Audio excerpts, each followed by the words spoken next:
Sa kaugnay po na balita, aminado po ang mga garbage collector ng City Solid Waste Management na nahihirapan silang hakutan ang mga basura lalo na kung hindi nakasegregate. Nagpapatrol si Cherry Camacho.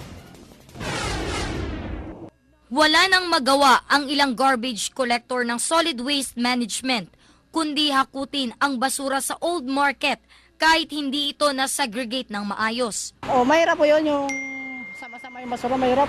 Maganda yung hiwalay-hiwalay. Para hindi rin ganong mahirap sa kumpak. Masira man kasi pag halo-halo yung kahoy. Masira yan dyan. Bukod umano sa hindi na-segregate na basura, problema nila ang hindi rin maayos na pagtambak ng basura. Ang ilan, sa kalsada na lamang tinambak ang sako-sakong basura. Wala po yan, halo-halo po yan. Yung basura nila. Pero madami po kayo ditong nakukuha. Marami po. Mga yung kumpak na yan po, minsan di maubos yung basura nila. Grabe dami talaga.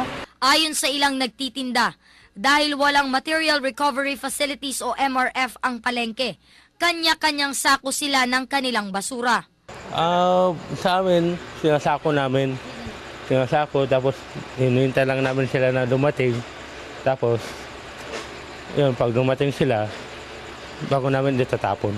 Pero aminadong halo-halo na ang kanilang basura. So sa inyo dito, hindi po talaga yung sinisegregate kasi wala naman po yung MRF? Wala po talaga.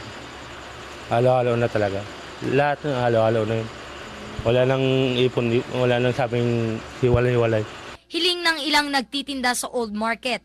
Sana ay mabigyang pansin ng pamunuan ng palengke ang kanilang problema at magkaroon ng iisang lugar na mapag-iimbaka ng basura bago ito hakutin ng Solid Waste Management.